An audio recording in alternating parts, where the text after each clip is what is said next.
Com a reforma eleitoral de 2015, além da expansão dos permissivos do artigo 36A, a lei afastou a jurisprudência que considerava a configuração de propaganda antecipada a partir de elementos indiretos ou mesmo de mensagens subliminares. O TSE analisou o tema após o último pleito, prestigiando a interpretação restritiva da lei. A propaganda eleitoral não pode ser vista como a geni do processo político eleitoral. Houve novo pronunciamento do TSE nos casos de Lula e Bolsonaro, quando se reafirmou que o tema não pode se basear na subjetividade do julgador ou na intenção oculta de quem veiculou a propaganda. No entanto, há poucos meses da eleição, o tema está sendo revisitado com a possibilidade de se entender que o pedido explícito de voto pode se dar implicitamente a partir do contexto da mensagem e do possível gasto despendido com o material. Qual é o limite de gastos da pré-campanha? Como possibilitar algum controle dos custos da promoção pessoal? E quando essa promoção pessoal pode configurar abuso de poder econômico?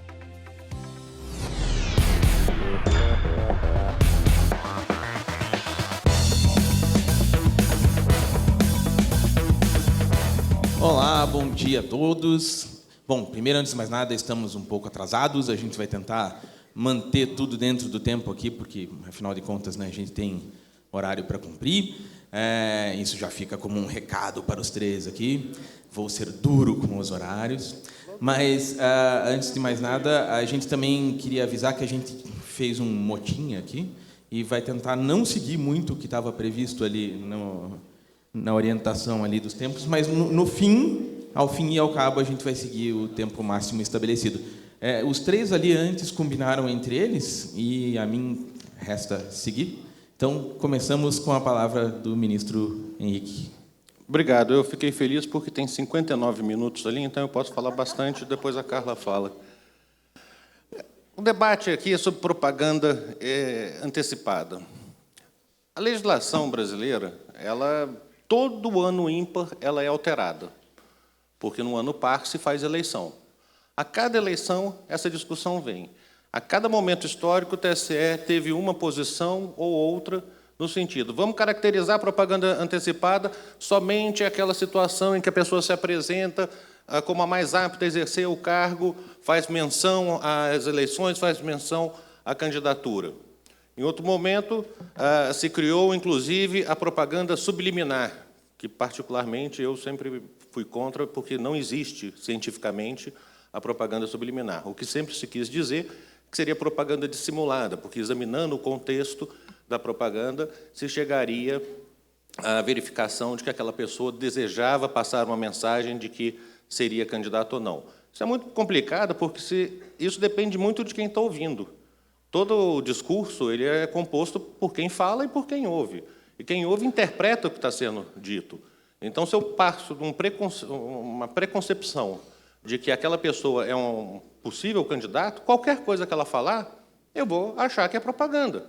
Eu vou intimamente ligar aquilo, a fala, falar, ele está querendo se promover, ele está querendo realizar uma propaganda fora do período permitido pela lei.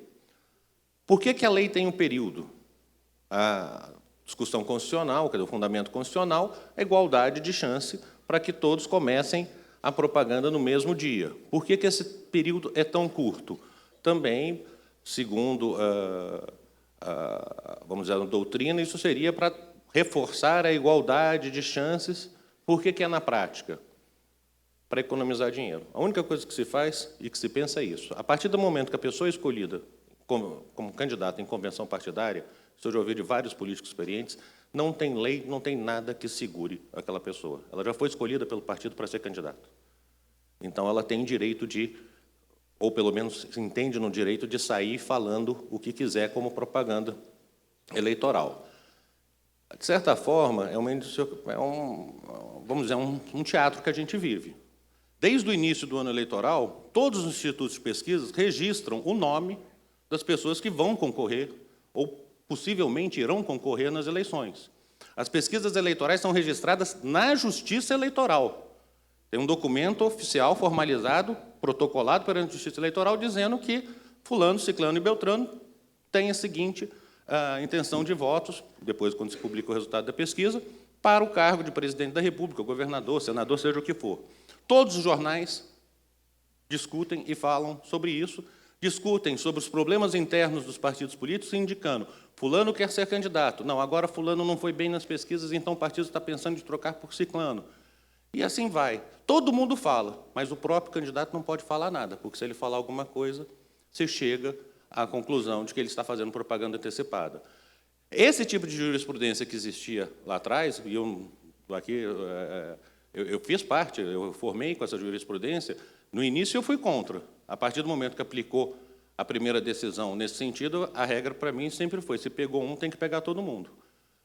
Então, se um foi condenado dessa forma, por conta do contexto, todo mundo tem que ser condenado. Houve uma reação do Congresso Nacional, e o Congresso Nacional modificou de novo o artigo 36A para dizer que a propaganda antecipada é única e exclusivamente se caracteriza com... Na realidade, ele não diz isso. A redação da lei ela é dizer o que não é propaganda. Nós nunca nos preocupamos em estabelecer um artigo dizendo o que é propaganda. Nós vamos sempre para o lado, não é propaganda antecipada, e vem aquela relação de fatos. E aí se colocou, com exceção, vedado o pedido expresso de voto. Isso foi uma reação do Congresso Nacional à jurisprudência que considerava qualquer ato dissimulado ou que, dentro de um contexto, poderia caracterizar ou não a propaganda eleitoral. Eu fico muito preocupado quando se volta a discutir toda essa matéria, por quê? A Lei 9.504, eu fiz um levantamento bem rápido para vocês, nós temos 262 dispositivos na Lei 9.504, que é a Lei das Eleições. Quando eu digo dispositivo, eu estou falando caput, parágrafo, alínea, inciso, tudo. São 262. Desses, só um quarto está na redação original. 3/4 da lei já foi alterada. E algumas situações alteradas 2, 3 vezes. Em algumas situações alteradas e o dispositivo alterador sequer entrou em vigência. Quer dizer, entrou em vigência, mas sequer foi aplicado. Que foi na 12.891, que não se aplicou porque não estava dentro do prazo do artigo 16 da Constituição. E quando aquele chegou na próxima eleição, na próxima mini-reforma, porque agora todo ano tem mini-reforma, se chegou à alteração daquela lei que nunca foi aplicada na prática. Não sei nem como é que se chegou à conclusão que ela não seria boa, porque não tinha nenhum efeito.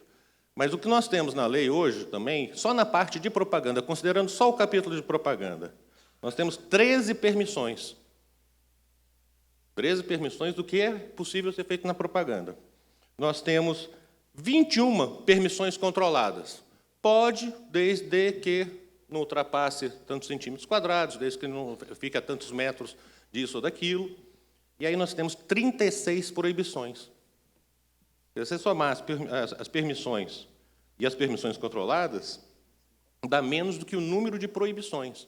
E, além disso, nós temos ainda mais 7 crimes diretamente relacionados à propaganda eleitoral. Eu fico muito preocupado porque democracia, na minha visão, é a palavra mais adjetivada que existe na língua portuguesa. Tem todos os tipos possíveis de democracia, o que faz a gente verificar que, na realidade, a democracia ela pode ter um melhor ou pior grau de eficiência. A democracia, várias nações vizinhas, inclusive do Brasil, se proclamam democratas, porque, afinal de contas, realizam eleições. De que forma que essas eleições são realizadas, a gente sabe.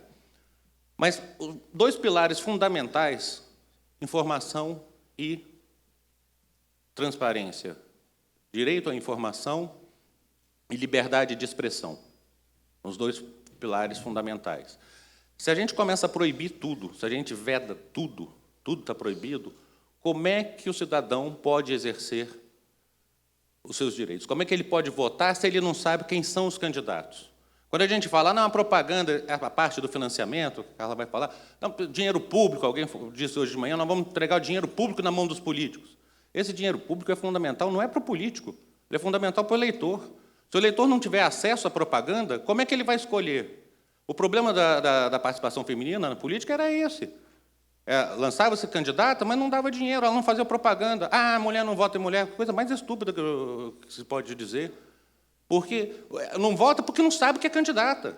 Para ser candidata, tem que ter propaganda. Propaganda custa dinheiro. Então, quem que vai subvencionar isso, se esse dinheiro não chega até a candidata? E o Supremo veio e definiu essa questão. Mas, só para concluir, que eu estou vendo que já está terminando meu tempo aqui, desses 10 minutos iniciais que cada um vai falar, o que me preocupa é a gente ficar limitando demais esse debate que faz parte da democracia, seja da liberdade de manifestação do pensamento, seja através do direito de informação que o eleitor tem.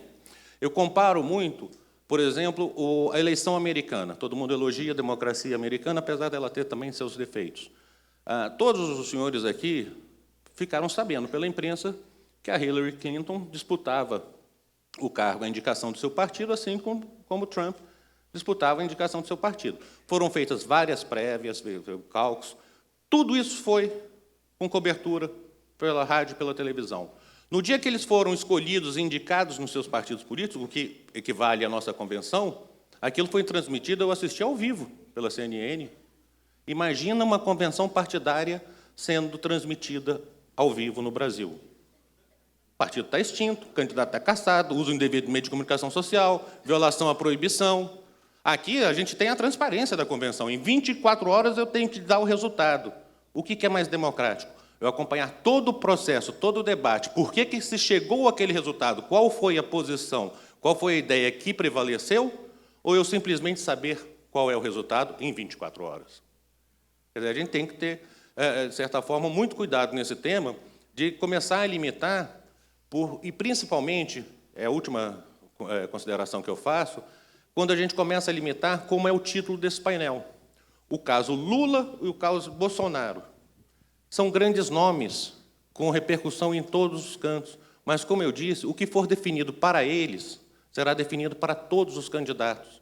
Então, porque se o Lula publicou, ou, eventualmente, não diz que não sabe, não tem ciência, de um vídeo dele numa academia, e aquilo é considerado ou não propaganda eleitoral, há uma grande repercussão, porque é um candidato a presidente da República que, hoje em dia, vamos ser sinceros, metade do país, ou outro percentual que seja, está favorável ou contra. Não há um meio termo, não há indefinição. Todas as pesquisas eleitorais sobre a situação dele, ou é sim ou não. Não existe, o antagonismo é tremendo. Só que, se eu trago a decisão para este caso, eu tenho que aplicar para todos os pré-candidatos do país. E será que não é lícito um pré-candidato que tenha um vídeo em casa, que ele queira discutir um problema político da cidade dele, que ele joga esse vídeo no WhatsApp, ele vai ser punido por conta disso? Eu deixo os senhores pensando para que no debate a gente possa tentar chegar a alguma conclusão a respeito. Obrigado.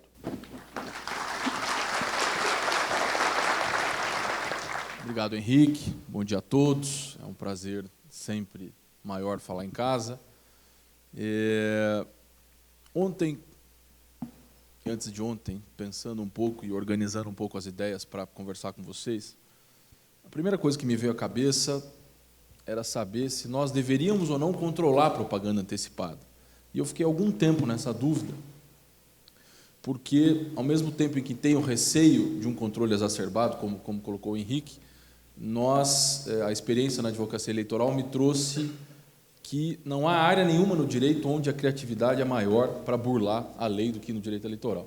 E eu lembro sempre de, numa aula, uma vez, em Foz do Iguaçu, eu vejo algumas amigas de Foz aqui, e falando sobre propaganda, limite, 4 metros quadrados, aquela loucura, aí proibição de balão, aí o professor, uma pergunta, e se eu colocar um balão do outro lado da fronteira com uma propaganda do meu candidato a prefeito? Eu falei, veja, até mandar a rogatória vai ser difícil cumprir, a não ser que alguém estoure o balão. Então, a inventividade e a criatividade, sobretudo no direito eleitoral, é muito grande. Por isso, em que pese eu tenha medo de um controle exacerbado, sei que, na prática, controlar a propaganda antecipada é mais ou menos a dificuldade que vai se ter em controlar o WhatsApp. E aí, quando eu fui para a internet para relembrar alguns casos em relação a isso, eu preparei alguns slides bem rápidos aqui, a primeira coisa que eu encontrei, podem colocar? A primeira coisa que eu encontrei foi uma entrevista até do professor Zé Jairo Gomes, não é nenhuma crítica. Pré-candidato pode falar de política, mas não de proposta. Uma coisa que não tem cabimento. Alguém se colocar como pré-candidato, fala de política, mas não fala de... Ou seja, ele não deveria falar. Na sequência, lembrei dos noticiários em relação a isso. O TSE mantém multa Lula e Dilma, e pus aqui só para exemplificar, porque foi o primeiro que apareceu, mas de todos. Serra tinha um monte, de todos tinha um monte. Tem que pegar a decisão minha, né? Do Henrique também. Tinha do Joelson, aí eu preferi colocar a tua para te constranger. Aí essa decisão ela é importante, porque essa decisão marca uma virada em relação a justamente o 36A. Que é quando a Marta Suplicy, que era pré-candidata à Prefeitura de São Paulo, a Folha, a Editora Abril, a Veja, todos foram multados por propaganda antecipada. Isso gerou uma comoção nacional, que se refletiu no Congresso, e a 12.034, de 2009, o ano seguinte, como o Henrique bem colocou, sempre o ano anterior à eleição nós temos as mudanças, e introduziu o 36A. Mas a redação introduzida pelo 36A, era essa redação que está aqui, redação antiga, onde colocava exatamente o que não era considerado propaganda antecipada. Ou seja, antes do período do início da campanha, o que eu posso fazer? Aí vem ali o dispositivo, o primeiro que trata justamente dessa entrevista e etc. Aí vem aqui o 36A, o dispositivo alterado e a redação atual, que traz a locução que é possível, que não se considera propaganda antecipada, desde que não envolva pedido explícito de voto. E aí nessa minha, eu já trago mais, mas aí nessa minha dúvida sobre controlar ou não controlar, eu cheguei à conclusão de que eu acho que a gente não deve perder tempo nas manchetes do jornal com esse tipo de notícia sobre propaganda antecipada. Isso é uma grande bobagem, como o Henrique bem colocou, porque a gente sabe quem são os pré-candidatos. A gente sabe quem são, portanto, noticiar ou não um evento é uma grande bobagem. Eu acho que a Justiça Eleitoral tem coisa mais importante para se preocupar do que isso. E aí, para mim, então, a grande questão foi, o caso Lula e Bolsonaro, no dinamismo ou na dinamicidade, para usar a palavra do Moisés, usou no nosso vídeo do IPRAD, o caso Lula e Bolsonaro não importa mais para esse nosso painel aqui. Acabou. Porque o caso Lula e Bolsonaro era a jurisprudência anterior antes da mudança do 36A. Melhor, antes da mudança do 36A e antes da mudança desse entendimento que vem se perfilhando. Hoje, o importante para esse caso, eu anotei aqui, importante para discutir esse tema são os casos Itabaiana, RESP 4346, e de Várzea Paulista, agravo regimental no AI 924. São esses que estão em pedido de vista do ministro Fux, que está se discutindo se vai se manter o entendimento que fez com que, em dezembro, Lula e Bolsonaro fosse julgado improcedente em relação a eles, ou se vai se mudar o entendimento para dizer, que foi até o que o ministro Gilmar falou à época, que não compõe mais o tribunal, para dizer que, olha, pedido explícito de voto, talvez a gente não possa esperar que haja um pedido explícito de voto por conta da inventividade do marqueteiro. Vão achar uma maneira menos explícita de pedir o voto e, portanto, a gente tem que sancionar. Então, o ponto que nós estamos hoje não é mais Lula e Bolsonaro, o ponto hoje é Itabaiana e Várzea Paulista. Como o TSE vai enfrentar esse tema em relação a isso? E aí, é importante dizer, também vou tentar cumprir aqui o meu tempo, que nessa dúvida sobre precedente Lula e Bolsonaro, ou como vai se terminar o pedido de vista do ministro Fux em relação a isso, o ministro Admar, até é importante dizer, fazendo um parênteses, que nesse voto o ministro Admar buscou parametrizar o que é a propaganda antecipada, e ele destacou o que, na visão dele, seria então a propaganda antecipada. Quando eu fizesse referência à pessoa, o Henrique depois pode comentar sobre o exemplo que ele me deu ali agora atrás, quando houvesse referência aos dísticos ou algo relacionado à cor de campanha, algum tipo nesse sentido, quando a mensagem pudesse induzir, quando o montante gasto revelasse alguma coisa orquestrada, e a Carla vai falar depois disso para vocês, e quando houvesse uma reiteração de conduta, quando houvesse, então, um candidato que fizesse isso com muita frequência. E é esse, portanto, o que se discute hoje. Não é mais o precedente Lula e Bolsonaro de dezembro, mas é o precedente agora Itabaiana e Várzea Paulista. A Justiça Eleitoral vai ou não vai regular a propaganda antecipada? Para concluir aqui no meu tempo, eu digo o seguinte, a minha conclusão pessoal em relação a isso. É uma bobagem a tentativa de controle da propaganda antecipada. Se, eventualmente, a Justiça Eleitoral, o TSE, mudar o entendimento, deveria modular o efeito.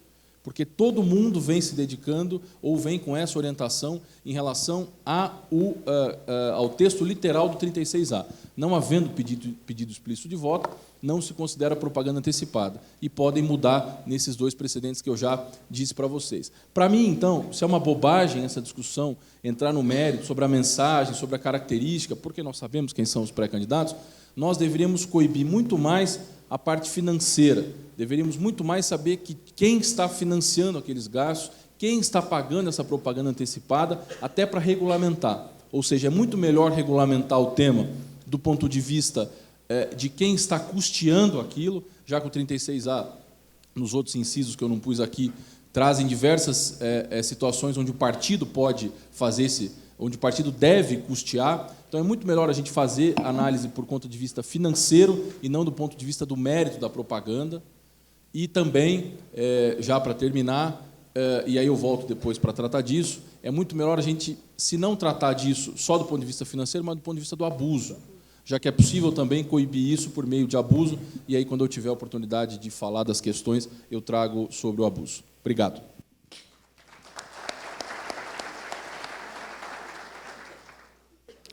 Bom dia a todos e todas. Eu quero começar esse gancho que o Gustavo deixou, que, na verdade, nós estamos aqui discutindo, não é propaganda antecipada, é financiamento antecipado, né? Gabriel Garcia Marques, em 100 anos de solidão, dizia que Macondo, a cidade do livro, o mundo era tão novo, tão recente, e de tantas coisas novas que careciam de nome, mas que você sabia que existia e que era mais fácil apontá-las.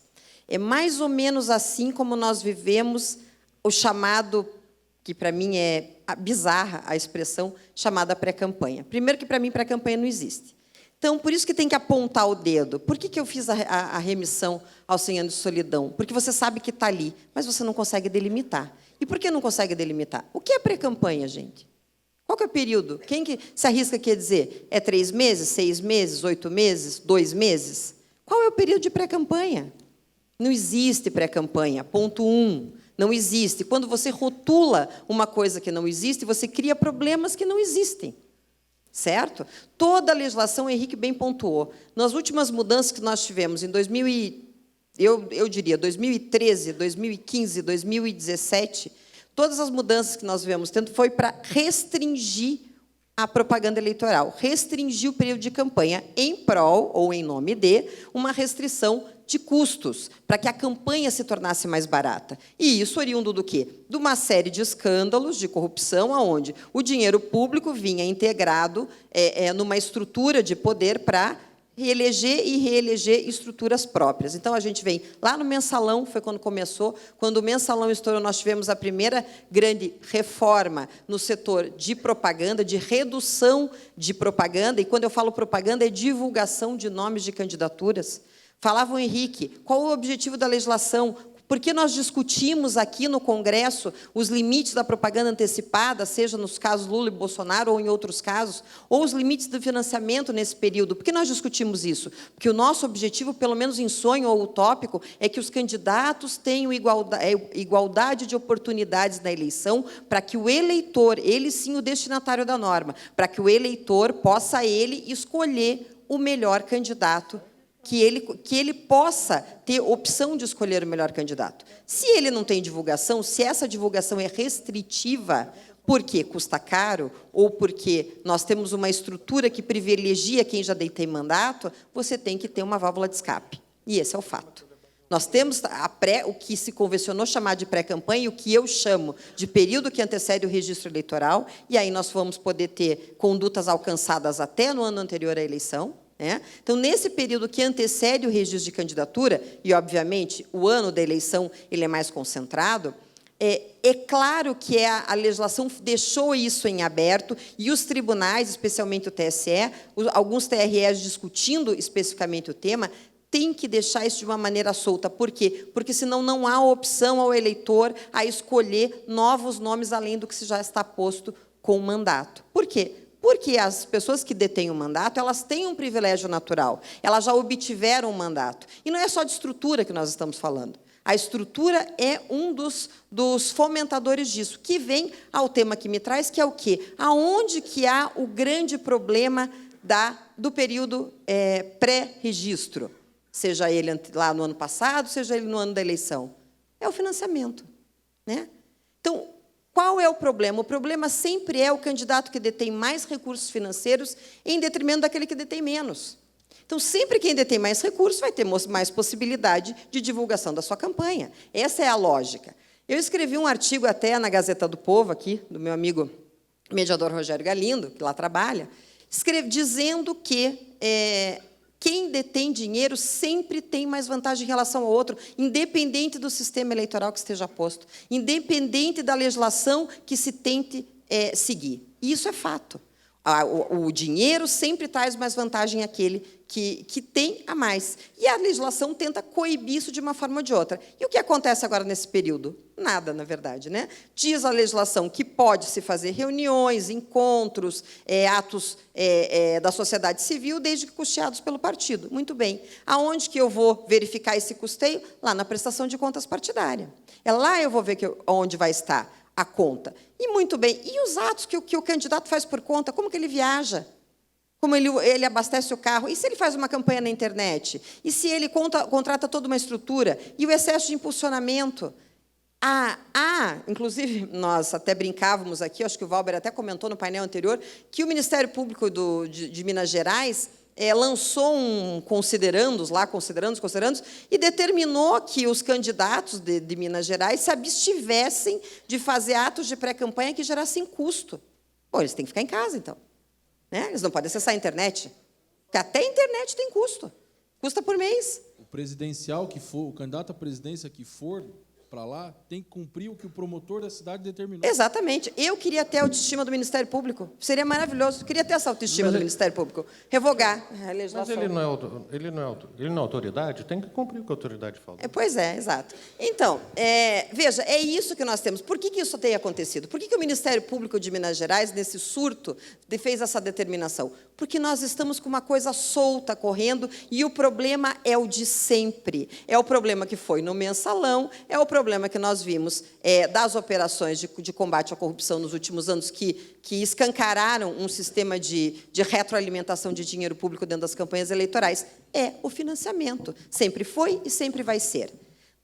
Qual é o objetivo da legislação? É coibir o excesso no financiamento. E isso as perguntas vão nos dizer muito pontualmente. Então, um exemplo prático. Como é que nós podemos ver isso na pré-campanha? É simples. Vamos pegar o partido PX, agora não tem mais P, né? Então, o partido X. E o partido X recebe todo mês uma doação, lá em média, de 10 mil ou 15 mil reais por mês. É a média dele, de histórica, de 3, 4 anos. E aí, de março até julho do ano da eleição, ele passou a receber 300 mil de doação mensal para a sua conta. É óbvio. É óbvio. Isso é escancarado e é óbvio que isso é um perfil de abuso. Então, é dessa forma que se pode identificar as questões em relação ao financiamento. Mas eu, particularmente, não sou, obviamente, não é a minha opinião, não deve ser a que prevalece, mas entre os advogados talvez sim.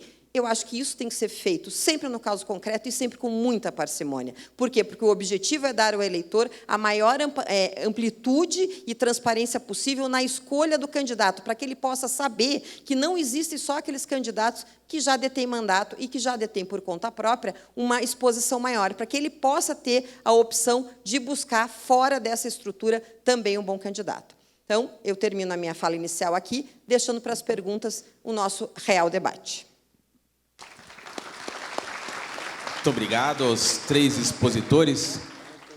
Curiosamente, os 3 indo mais ou menos na mesma linha, mas eu vou tentar provocar um pouco, porque, afinal de contas, é debate, né? Então a gente não pode ficar todo mundo a favor da mesma causa, senão fica ruim para a gente aqui.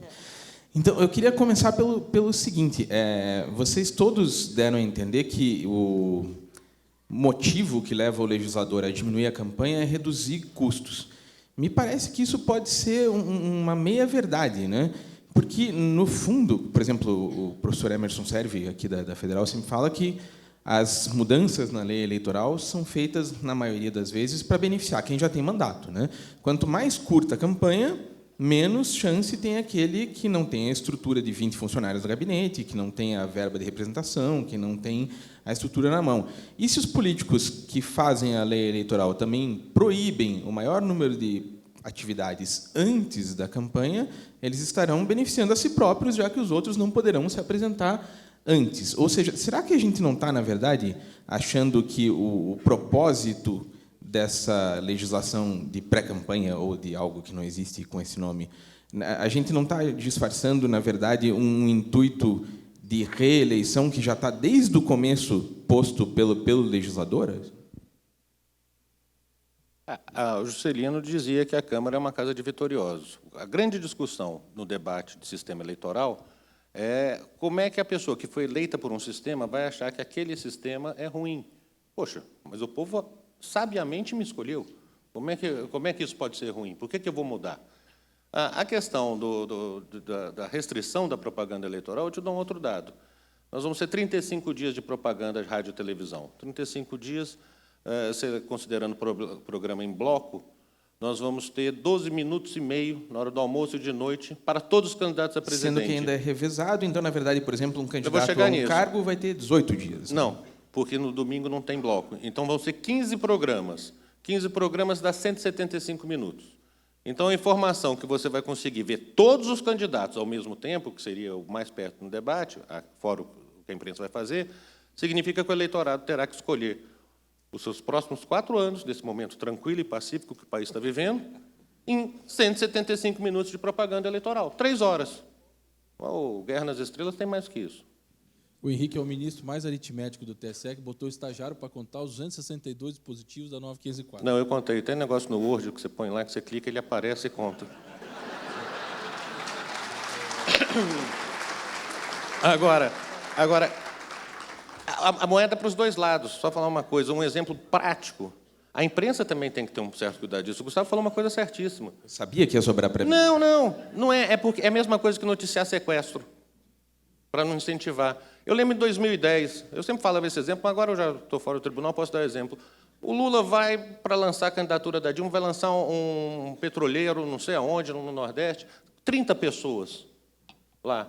E ele, no discurso que vai lançar o navio, fala, tem que ter continuidade, a Dilma aqui é uma grande companheira. No dia seguinte, todos os jornais publicam. Lula comete ilícito eleitoral, diz que Dilma é sua candidata. A notícia diz quem é o candidato que vai ter eleição, a notícia faz a propaganda. Todas as rádios e televisões noticiam aquilo. Ganha 10 minutos em horário nobre. E aí depois você vai aplicar uma multa de R$5.000. E sabe para onde é que vai a multa? Para o fundo partidário. O fundo partidário vai para onde? Para todos, volta para os partidos. Menos porque foi multado. Mas se todos são multados, acaba sempre compensando. Eu lembro até de um exemplo que tem a ver com a doutora Carla, que a gente se comunica basicamente por Twitter, né? E eu lembro na eleição em 2014, se eu não estou enganado, ainda estávamos nessa fase de transição das convenções para a campanha, e eu vi no seu Twitter um comentário sobre um ato de campanha do então candidato Beto Richa, em que ele estava lá com bandeiras, etc., na rua, só que ele ainda não tinha CNPJ, então não podia ter o CNPJ na bandeirinha, e isso poderia ser questionado como um ato ilícito. E eu lembro que, curiosamente, daí a gente publicou isso, e o senador Requião saiu em defesa do Beto Richa, que, para quem aqui não é do Paraná, né, é um milagre. É uma coisa muito bizarra, assim, né, o Requião sair em defesa do Beto Richa. Então, porque realmente eles estavam vendo que existia alguma coisa muito errada numa democracia em que o sujeito não pode sair com uma bandeira na rua sem CNPJ. Né?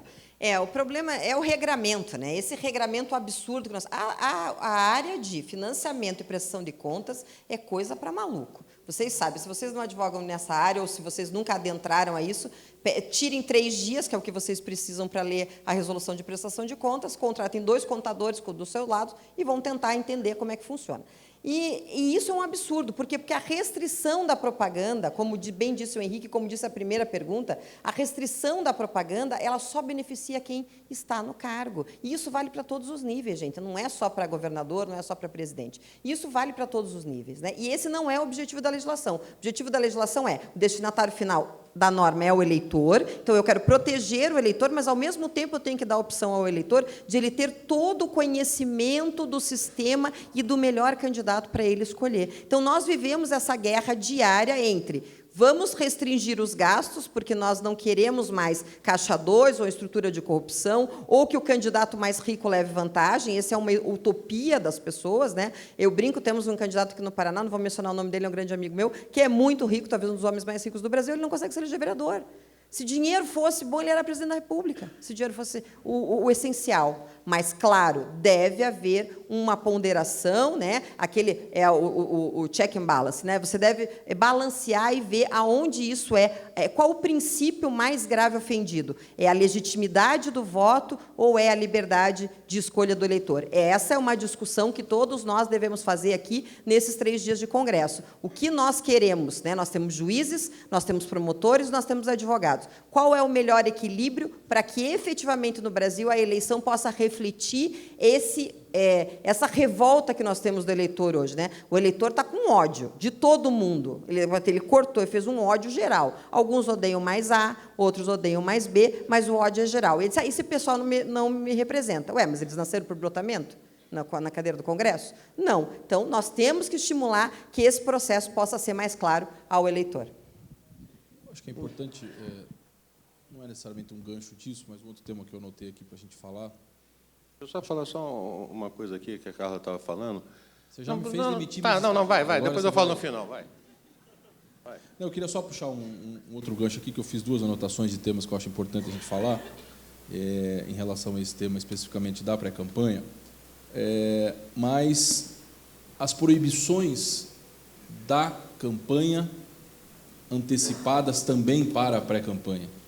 Acho que isso é uma coisa importante. Há já um movimento nesse sentido de, por exemplo, proibições de outdoor, que são instrumentos proibidos durante a campanha, de você antecipar essa proibição também para atos de pré-campanha. Está cheio aqui em Curitiba, inclusive. Aí pouco importaria o conteúdo e se discutiria a forma.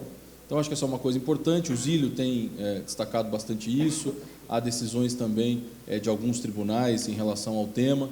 Então, eu acho importante. Isso passa por forma, isso passa por financiamento de pessoa jurídica, por exemplo, em relação que está vedado durante a eleição, financiar pré-campanhas. Então, acho que esse é um tema bacana também. Acho que poderia ouvir o Henrique sobre isso. Só aproveitando aqui, me pedindo para incluir sempre as perguntas que estão chegando aqui do pessoal que manda de fora. Tem 2 perguntas da Emma Bueno para o senhor. Diz assim a primeira: muito se fala do direito à liberdade de expressão, do direito à informação e quanto ao direito à privacidade da pessoa pública. Que avanços tivemos ou podemos esperar sobre essa questão? E mais a ver com o nosso tema aqui, como compatibilizar... não, na verdade, é Emma Bueno, acho que é a pessoa que está mandando aqui. É a Keila Rodrigues Lopes.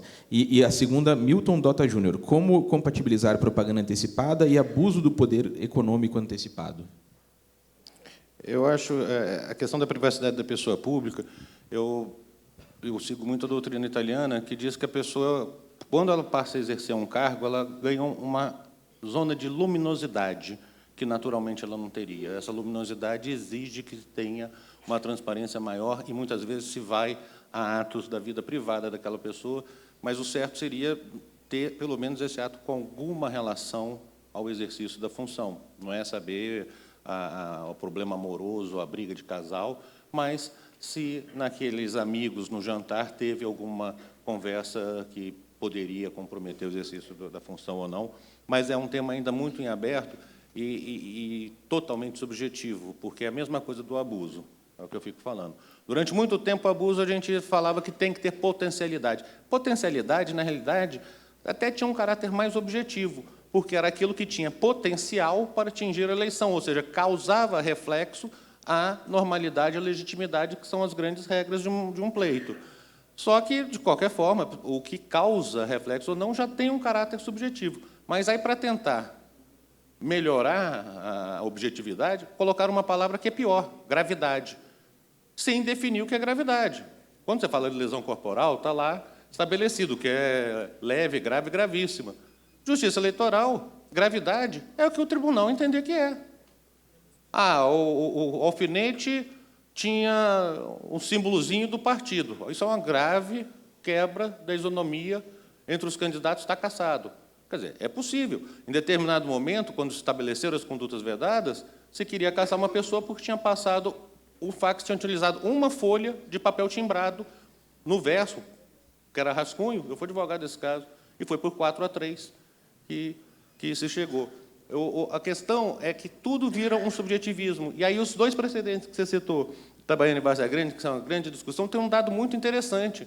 Terminou 4-3 os dois. O ministro Fux, mesmo já tendo votado, pediu vista, o ministro Tarcísio falou, nós estamos decidindo 2 casos na mesma sessão, cada um num sentido. Foi 4-3 e 3-4.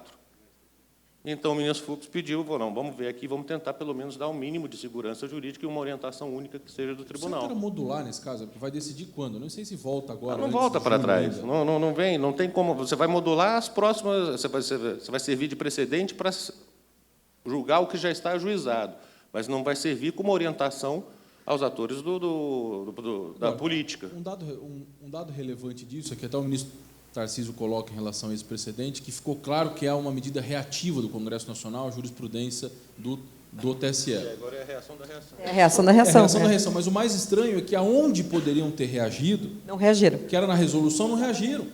Por que não discutiram isso antes, em dezembro, quando começaram a editar a resolução? Não colocaram lá. Não incluíram na resolução. Explícito ou uma outra locução, ou aquilo que ainda possa implicitamente demonstrar. Não fizeram. Por isso que, assim, se forem alterar, que alterem para frente. Agora, retroagir e multar todo mundo que se baseou na lei e na resolução...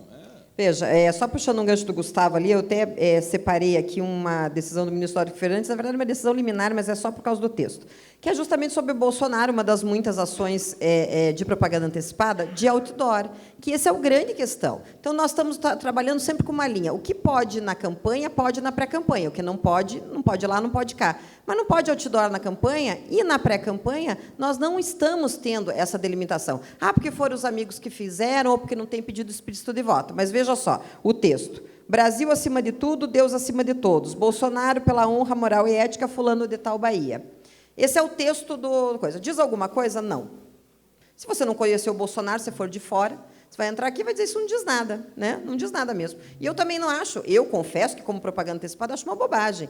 Mas o problema não é a propaganda antecipada, é a forma, que é o outdoor, que custa caro e que pode ser patrocinado por pessoa jurídica, que não pode doar de nenhuma forma para a campanha eleitoral. Aliás, uma doação de pessoa jurídica pode caçar um mandato. É a morte.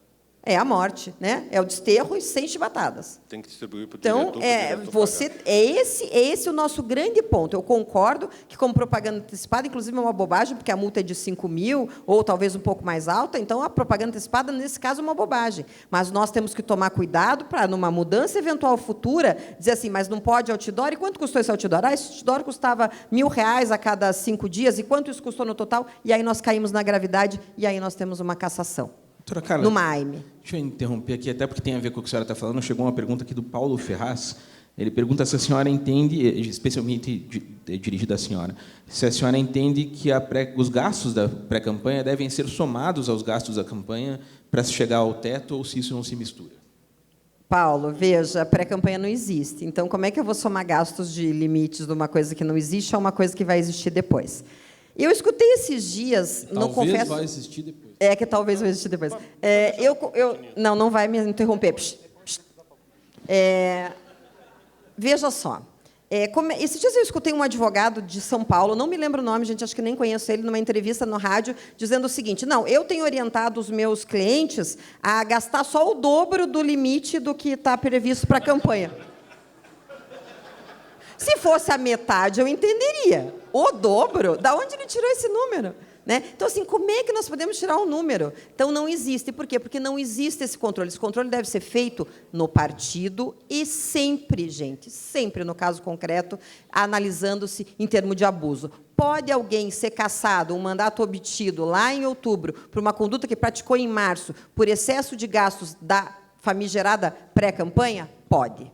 Se isso tiver prova, se for provado que houve o abuso e que houve a gravidade suficiente para influenciar na disputa entre os outros que estavam disputando o Mas mesmo cargo. qual que é o Sempre. critério? Assim, parece muito subjetivo isso, né? É subjetivo. É sempre no caso concreto. Cada caso é um caso. Mas daí não abre margem para, por exemplo, o tribunal caçar alguém que seja politicamente inimigo do sujeito que está no momento julgando? Assim, Aí é o que o Neverton disse, intervencionismo é bom quando é dos outros. Exatamente, exatamente. Pau que bate em Chico, bate em Francisco, que é o que eu digo sempre. O México tarifou. No México está tarifado. Se o excesso de gastos é até um patamar, é uma multa. A partir de tal patamar, é uma sanção mais grave. A partir de 10% ou 5%, não lembro agora, é a cassação. Eles nunca conseguiram cassar ninguém lá por outros motivos. Mas você pode pôr na lei. Se o excesso for de X%, por exemplo, eu lembro 10% de multa. Sim, mas é que Eu aí lembro- você faz eu até lembro- X%, né? Então eu tenho o meu gasto de 100 mais 10%. Então eu tenho 110, eu vou até 109,5. Você legitima. Sim, mas aí criatividade. mas eu estou dizendo que é um critério objetivo, quer dizer, é 10%, porque é a jurisprudência que está na prestação de contas, cada hora diz uma coisa, confunde se é o valor absoluto ou percentual, eu acho que tem que ser sempre os dois juntos, mas fala o seguinte, ó, teve um excesso, mas é um excesso muito pequeno, então não vai caçar por conta desse excesso, porque ele é muito pequeno. Mas o que é pequeno? A lei pode vir tarifar. Até 10% aplica-se apenas multa. A partir daí se examina Você sabe o que vai a acontecer na gravidade. prática, né? É porque Mas e você se esse- diminui a e se esse margem, valor- obviamente, né? Diminui a margem dessa subjetividade, que é isso que o Galino colocou. É subjetivo? É. Vai ter o TRE do Paraná com uma composição X que vai entender de outra forma, vai tocar dois juízes, vai mudar o entendimento, o de São Paulo entende de outro jeito, o do Rio de Janeiro, sim. E daí nós vamos chegar aonde? Sempre aonde? No TSE. E é justamente isso que o Gustavo colocou, que o Henrique colocou, dos dois temas que estão aí com o ministro Fux, para se discutir em que ponto nós vamos trabalhar. Mas aí a gente não cria justamente a tal da insegurança? Porque, por exemplo, eu lembro de um caso de uns anos atrás, não sei se... Acho que foi no eleitoral, inclusive, que o Capiberibe, lá do Amapá, foi cassado, o mandato dele no Senado, se não me engano, por compra de 2 votos. Né? R$26.000 na casa do cachorro, na casinha do cachorro. Na casa dele. Porque era um caso que, assim, eu não estou dizendo que ele estava certo de fazer aquilo, mas era perto do que a gente tinha rolando na eleição.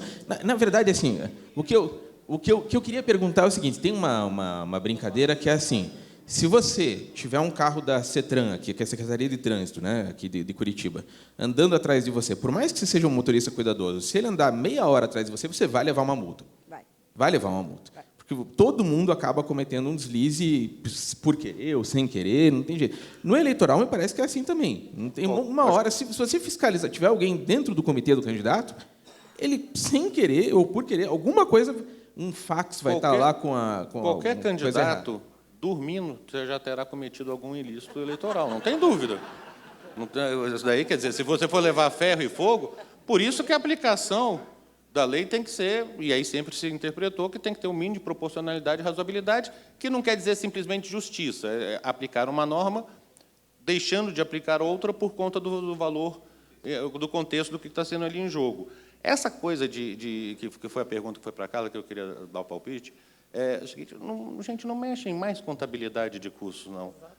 Porque contabilidade de custos, quem vai à prestação de contas, eu fui relator da resolução que ela critica, é uma dificuldade tremenda você fazer isso no país inteiro. Eu não critico. Todo mundo está pensando em campanha presidencial, eu estou pensando em campanha de vereador no município de 1.000 eleitores. E essa pessoa é obrigada a lançar um recibo estimável em dinheiro porque alguém emprestou o carro para a campanha dele, ou emprestou a bicicleta, que isso é meio de transporte também, né? Quer dizer, é uma coisa muito complicada você chegar nesse negócio. E eu não entraria nessa parte do custo concordo com a Carla plenamente, eu chamo de período democrático de debate. Ela chama de antes do registro. Eu não entraria na discussão do custo.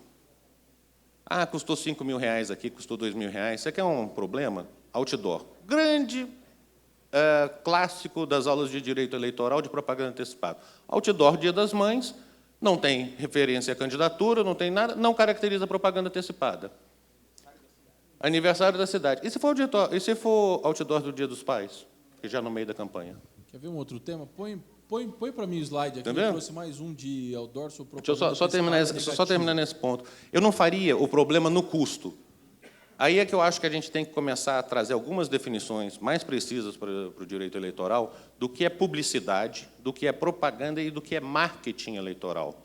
A propaganda eleitoral é aquela que visa obter o voto, segundo todos os doutrinadores. Então, precisa, sim, de um pedido, de alguma coisa que induza o eleitor a praticar o ato de votar. Agora, o marketing eleitoral é a sucessão de ações para que se chegue à projeção da pessoa.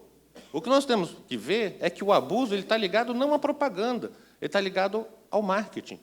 Então, não é um fato isolado, é uma série de fatos engendrados, orquestrados e com custo financeiro, sim. Pouco importa para mim quem está pagando a passagem do candidato, se ele está viajando para aqui ou para lá, mas se aquilo se transforma numa ação cotidiana, com roteiro, com discursos preparados, com quase comícios realizados, com caminhão de som parado na porta do aeroporto para a pessoa já sair em carro aberto pela cidade. Isso tudo não é um ato só de propaganda, é um ato de marketing eleitoral. Aí sim você vai examinar o contexto para verificar se tem ou não um abuso. Quer ver um problema, puxando teu gancho, Henrique? Dá um exemplo aqui, que isso é um fato notório, não estou falando nem mal nem bem. Mas, assim, nós temos um pré-candidato a presidente que é dono de uma grande loja, né, da Riachuelo. E ele tem usado o avião da loja, da empresa, para correr o Brasil para fazer a sua pré-campanha. Não sabemos se ele vai registrar ou não a candidatura, mas ele está lá colocando. E isso que é pago por uma pessoa jurídica? E esse avião, que é pago por uma pessoa jurídica, é da empresa. É a empresa que está pagando, é a pessoa jurídica que está pagando o deslocamento dele. Isso é essencial. Se ele vier, num milagre, a se eleger presidente, isso é essencial ou é grave o suficiente para desequilibrar a disputa com os outros 12 ou 13 pré-candidatos? Essa é a conta que tem que ser feita. E eu confesso para vocês que eu não acho que é, particularmente. Eu acho que o problema é, se eu não posso usar pessoa jurídica sob pena de morte, de desterro e sem chibatadas, como é que pode ele, na pré-campanha, andar com o avião pago pela empresa? Esse é o nosso grande conflito de princípios no direito eleitoral. Mas o que é pior? Ele está usando o dinheiro da empresa que é dele, eu não sei nem se, de repente, o avião... Vocês falaram que aqui eu sou ex-ministro, eu já sou advogado, viu, gente? Então, você quer saber por que é o dobro que o cara falou? Porque a campanha tem 3 meses e os 6 meses primeiros são dobros de 3, por isso que vai gastar. É tudo questão de inventar tese de defesa. Eu não sei se o avião está no nome da pessoa física ou não, mas o que é pior? Usar o avião da pessoa física ou jurídica privada, ou usar a cota de passagens paga por dinheiro público? Exatamente. É isso que eu estou colocando. O que é pior? Aí o dinheiro público, então, pode, daí o dinheiro privado não pode? E, gente, aqui eu vou deixar muito claro a todos vocês, eu sou muito favorável à adoção de pessoa jurídica à campanha, só que nós estamos vivendo uma realidade onde não pode. E, mais do que isso, a opinião pública nos traz um contraponto terrível em relação ao uso do dinheiro da pessoa jurídica. Então, é isso que nós estamos discutindo aqui. O que é pior? Usar a cota de passagem durante 3 anos do Congresso Nacional ou usar o avião da própria empresa particular? Qual é o nosso contraponto? Não estou falando nem dos 3 anos, não. Estou falando dos 3 meses. 3 meses, 1 ano, 6 meses, né? Período pré-eleitoral. Se aquela proposta do Henrique do pré-registro, não vamos entrar no pré-registro aqui, que é outro tema, fosse estabelecida, você poderia ter um marco legal. Pré-registro define, a partir de agora, a gente cuida, então, de saber dos gastos. Está aprovado no pré-registro, já é, portanto, formalmente pré-candidato, e logo a gente vai controlar... Mas sem limitação, só dando transparência. Divulga qual que é o gasto. Até porque, às vezes, não se trata de uma questão de custo, né? Por exemplo, a gente estava falando ali, antes de entrar aqui, né, do caso, acho que eu estava falando com a senhora, do caso de candidatos que são donos de meio de comunicação. Aí o sujeito, acho que o senhor que falou, né, de um caso de um candidato que a gente tem exemplos locais, não vou entrar no mérito aqui, de candidatos que são donos de meio de comunicação e, de repente, passam a se auto-entrevistar em período eleitoral. Não gastam um centavo. Mas isso é inocente. Então tá bom. Então já está resolvido aqui previamente. Essa foi uma grande discussão no TSE em 2006, foi um dos últimos casos que eu advoguei, de uma senadora do Nordeste, em que a família era dona de uma rádio e ela concedeu 86... Durante 3 anos ela não falou muito, mas no ano da eleição ela concedeu 86 entrevistas. Uma coincidência. E aí diziam que... Mas ela era senadora da República, é natural. E aí ela falava desde o Dia da Mulher até receita de bolo ou problema de financiamento com o Banco Mundial, crise externa. Falava sobre tudo, mas passou a ter uma luminosidade maior por conta do cargo que exercia. Isso foi decidido 4-3 para não caçar em 2006, mas porque o advogado era bom na época também. Mas hoje não sobreviveria. Deixa eu falar desse tema que está posto aqui. Deixa eu só para avisar que a gente faltam 7 minutos, eu vou dar mais essa vez para o senhor, e daí a gente vai fazer as considerações finais. Porque eu acho que esse é outro tema sobre pré-campanha, muito importante, que é sobre a propaganda antecipada negativa, né? Aqui eu trouxe 2 exemplos. Aqui é um outdoor sobre a reforma da Previdência. Uma crítica política daquilo que o Henrique falou, doutrina italiana dele, da luminosidade e tal. Então, enfim, são políticos, se posicionaram contra a Previdência ou anunciaram que votariam contra a Previdência, sofreram as críticas. Na minha avaliação, isso está dentro do limite do possível e da crítica. Aí a gente tem o desbordamento, na minha avaliação. Pode passar o outro? Não estou conseguindo aqui. Aqui, ó. Mesma coisa, o tema reforma da Previdência não reeleja os deputados. Os deputados pedido explícito de não Mas voto. menção direta à eleição. Exatamente, faz o link com a campanha, portanto, eu acho que tem uma diferença muito grande entre os dois. Aí vem um pouco naquilo que a Carla falou, sobre o exemplo do Bolsonaro. Então, aqui está claro para mim uma propaganda antecipada negativa. Não se posicionou apenas em relação à posição política, mas deixou claro, não reeleja, portanto, trouxe para o tema eleitoral, e aqui, então, eu acho que fica uma diferença grande entre De contraponto exatamente do que é o pedido explícito de voto e o pedido implícito de voto. Isso aqui seria um pedido negativo e explícito, porque quando eu trago a eleição não reeleja ou eleja, é o mesmo princípio, né? E está aqui. Eu acho que é exatamente esse o ponto, né? A gente está chegando perto do limite, eu vou pedir uma consideração final de cada um, vou começar ao contrário do que a gente fez no começo. E como eu preciso escrever um texto hoje à noite para o jornal sobre isso, eu vou dar como gancho para vocês a pergunta que me interessa, que é justamente se essas distinções todas que a gente está falando entre pedir voto, não pedir voto, se está falando da eleição, não está. No fundo, a gente não está tratando muito de uma questão semântica e esquecendo o que é, de fato, uma campanha eleitoral, que é o sujeito ir lá e estar se expondo as propostas. Todo mundo sabe que esses caras são candidatos. Até onde a gente não está só brincando com palavras, na verdade, nessa discussão toda? Bom, para finalizar, veja, Rogério, isso aqui é o mínimo. Veja só, se você pegar a lei, ela vai dizer que o adesivo tem que ter 50 centímetros, só pode ser feito em plástico. Sério?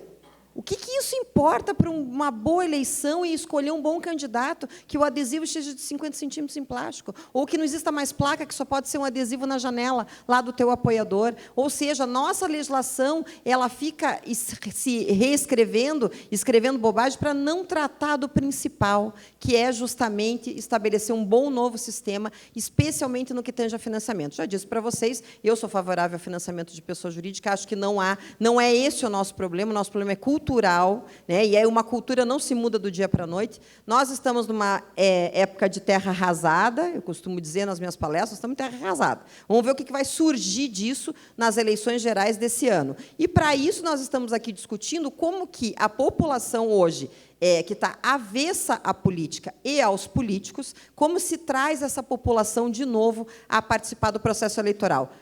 Por incrível que pareça, o crowdfunding, a vaquinha eleitoral, embora seja muito vinculada a quem participa de campanhas, ela trouxe um pouco, sim, esse resgate das pessoas físicas a se sentir um pouco mais responsável pela campanha, mas não é o suficiente e não vai ser de um dia para a noite. Então, o que eu digo é que não existe pré-campanha, para resumir o nosso processo aqui. Não existe pré-campanha, o período pré-eleitoral, especialmente em relação a gastos e financiamento, deve ser analisado caso a caso e vai ser analisado caso a caso. Não se enganem, porque o que funciona numa campanha eleitoral é a parte jurídica, e isso vai ser levado aos tribunais e, consequentemente, vai chegar ao Tribunal Superior Eleitoral. Mas, na minha opinião, esse sistema não pode ser rotulado nem legalizado. No momento que nós criarmos uma pré-campanha com data própria, aí nós vamos ter, na verdade, uma campanha mais estendida, com todas as regras que nós já temos aí. É isso que nós queremos? Primeiro ponto o que nós queremos para que os nossos políticos e o nosso processo eleitoral possam se tornar melhor. Obrigada. Obrigado. Minuto e meio, Henrique, vai, começou. Não, antes do senhor. Sou eu? Então, beleza, então eu posso usar 2. Já gastou 8 segundos, vai rápido. Bom, gente, a ideia, então, desse painel é trazer para vocês essas últimas indagações, muito mais do que resposta, trazer essas problemáticas. Como eu disse no começo, para mim, essa discussão sobre propaganda antecipada é uma grande bobagem. Primeiro slide que eu pus para vocês deixava claro, pode falar de política, mas não pode falar de proposta, quando deveria ser rigorosamente o contrário. O que nós queremos ouvir é de proposta, se apresentando como pré-candidato, dizendo o que vai fazer, o que vai fazer para a saúde, para a educação, para a segurança e etc. Então, acho, como eu disse, que o TSE deve, se resolver mudar, modular os efeitos, entenda, o 36A traz explicitamente, mas nós vamos entender como implicitamente. Joga para frente, não olha para trás, porque senão vai trazer essa insegurança para todo mundo que ouve. O que é proibido na campanha deve ser proibido na pré-campanha. Acho que esse é um outro tema que ainda há pouca jurisprudência. Na minha pesquisa encontrei uma do nosso amigo Joaci, não sei se está aí, lá de Rondônia, sobre esse tema, mas do resto dos tribunais não há. E acho importante a gente proibir, na linha um pouco do que a Carla falou, essa participação das pessoas jurídicas desde já, e regulamentar isso. E aí faço a propaganda do Henrique, para que a gente possa discutir aquela tese do Henrique, toda aquela temática de pré-registro, para que, com um marco temporal definido, nós possamos regulamentar, sobretudo, a questão financeira dessa propaganda antecipada, porque aí sim é onde a gente pode, então, minimizar um pouco essa diferença entre candidato rico, pobre, entre o já no mandato e o que está fora do mandato. E, para encerrar, então, o ministro tem 1h30 para suas considerações finais. Tem almoço hoje? Isso é abuso. Pô, o que ela Tá vendo falou, como abuso dá para perceber? O que ela falou do meu lado aqui hoje, pô, depois eu que falo muito, hein? Pô, falou pra caramba. Gente, eu volto a insistir. Direito à informação, liberdade de manifestação no pensamento. Princípio de igualdade, nenhuma campanha nunca, constitucionalmente, foi igual. Por decisão do Supremo Tribunal Federal, se aplica a igualdade gradual. Alguns partidos têm mais tempo de televisão, têm muito mais dinheiro, e outras agremiações não têm. A oportunidade de chances não é a mesma no período da eleição. Antes do período, jamais será a mesma também. Quem naturalmente ocupa a mídia diariamente, o repórter... Você achou que não ia sobrar para você? O repórter político, o jornalista político, que faz comentário político, se ele se transforma em um candidato... Vote em mim, já vou começar a já comentou propaganda, foi isso. Propaganda antecipada. Pede apoio político, não pede voto. Já fui caçado antes de já começar. foi caçado antes de registrar. Mas ele tem toda a disposição, a mídia, para falar sobre política durante 2, 3, 4 anos. Assim como os deputados e senadores têm a TV Justiça, a TV Câmara, a TV Senado e todas as televisões das assembleias com seus discursos. Está certo que não é todo mundo que assiste, a audiência não é tão grande, mas é um meio de comunicação. Nunca vai ter igualdade daquele sujeito que está querendo entrar na política agora. Nós participamos naquele debate que você fez muito bom lá em São Paulo, e eu vi ali na cara das pessoas, novos idealizadores, que vamos mudar, vamos limpar o mundo, e o cara falou assim, pô, mas eu não consigo espaço, como é que eu vou fazer? Teve um que perguntou qual seria a estratégia de marketing que ele devia usar na campanha. Eu falei, pô, consultoria, né, depois. Mas, quer dizer, nunca vai ter essa igualdade. Se a gente ficar discutindo se custou R$2, se custou R$3, se custou R$5, para aplicar uma multa de 2.000, 3.000, nós nunca vamos resolver o problema, nós vamos criar mais e mais proibições, vamos focar no macro. Há abuso, há uma ação coordenada, há um custo excessivo, há uma utilização fora do padrão normal, examina, direito de defesa, várias testemunhas, vai ter um critério, sim, subjetivo, vai, mas se chega a uma discussão. Toda decisão judicial é um ato de interpretação de vontade. Agora, o que nós não podemos, com todo respeito, e com isso eu encerro, é a gente ter feito uma alteração na legislação, num dos artigos mais bonitos que a lei eleitoral tinha, que é livre a propaganda nos bens particulares, não podendo ser limitada por nenhuma autoridade pública. Esse artigo foi simplesmente modificado para é proibida a propaganda em bens particulares, salvo bandeiras e adesivos. Com todo respeito, na minha casa mando eu. Muito obrigado. Com isso, a gente encerra aqui, então. Queria agradecer a presença de vocês três, de vocês que tiveram também a paciência de ficar até agora.